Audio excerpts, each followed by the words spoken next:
the show moves off, it's clear that the Italians have the edge. Guicciardi alone has caught 5 after 2 hours.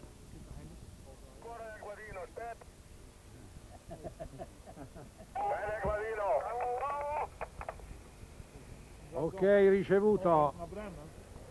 Is the Bolognese method paying dividends, getting good results? That's what I hope.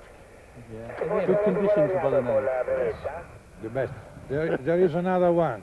If you want to take pictures now. The Italians' own scorecard shows them wiping the floor with England, who have yet to catch a fish. But then, an English bite. Can Tom Pickering break England's duck?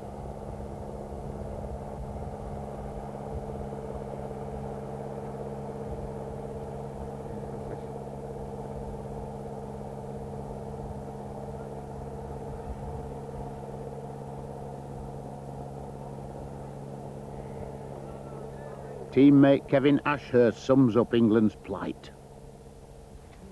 I've just had one bite, one roach. One more than Bob. Well, you can't do anything, it's just...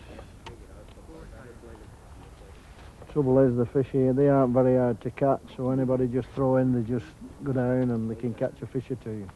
It seems to be all over now. I've not seen a fish catch for 30 minutes, so... And this is how it's gone in practice. If you didn't get them at the start, you'd a job to get them. I think the only chance of catching a fish now is a bream. Hopefully, I can just get one. Dennis White's not very happy either. All these fish in Ireland and we sit here and can't get a bite. Can't believe it. Best fishing in Europe and the worst part of it. Bobby Nudd's scorecard says it all, no fish. And then the Italian on C1 has got 3 bream, he's first or second. And every time somebody with a walkie-talkie goes past Trabuco, he's got a bream on. So he's got at least 3 or 4 bream Trabuco.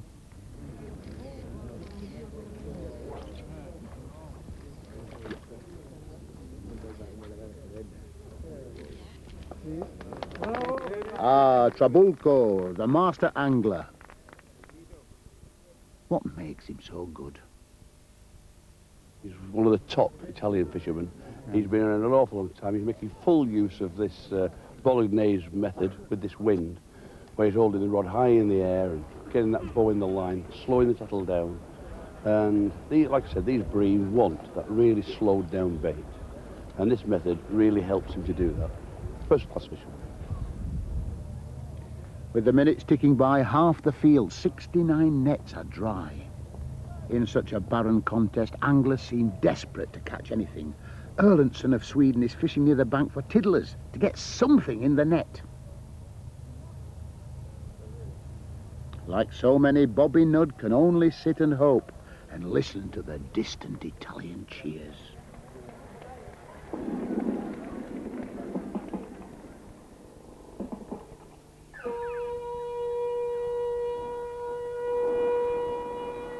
The buzzer goes for the end of day 1. For Nudd, a blank. It's like Steve Davis failing to put a ball at snooker. We thought it'd be difficult. And it was. It was. Doubly difficult, wasn't it? How about Dennis? And I maintain that a fish that can swim can be caught. So, I fished a tiny, tiny bait, the head of a pinky.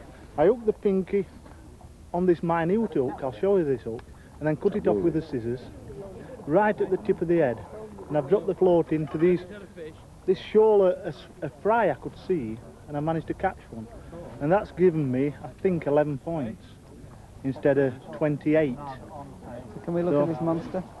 Well, I had to play it. How long?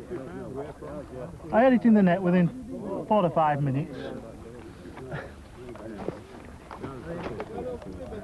But that's the fish. That's this year's fry. So it's about, I would think, 3 months old. And that's how many points? Well, I think there's 10 dry nets. So I get 11 points. Oh, sorry, I think there's 10 caught, so I get 11 points. If I hadn't have caught that tiny fish, I would have 28 points. But it's valuable to the side. I hope it can come better tomorrow.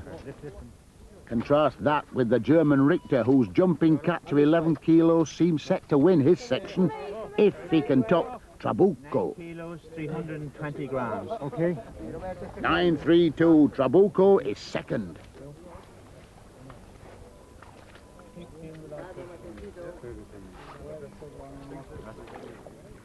But the surprise here is the success of Carver of the Channel Islands.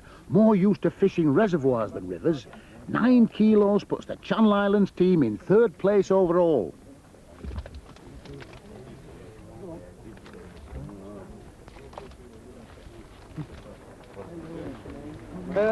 Certainly out of this world, isn't it? I mean, you've heard the expression, it's what dreams are made of. I mean, I've been fishing since I was that big. And, you know, something else, huh?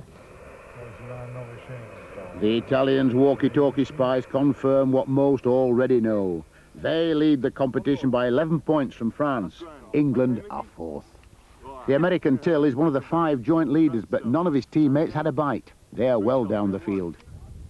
Ireland's Paul McBride's card summed up the home side's first day performance.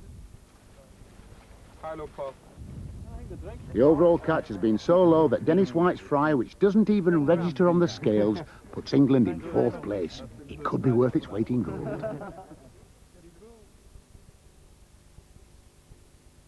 The morning after the day before, the captains gather for the crucial draw for the last day's pegs. Most teams still prefer a low draw. 14. England draw 14, bang in the middle of the field. Manager Dick Clegg doesn't like it.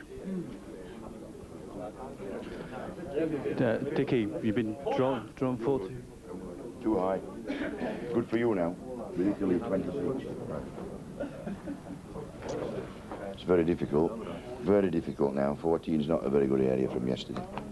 The good thing is that the Italians have drawn peg 26, which is probably even worse. And it would have given the chance of a team that was in reasonable contention to be able to win. And I think that if the French draw a good peg, it's going to be difficult now. Let's see what the French draw. Remember, they want a low number. 25.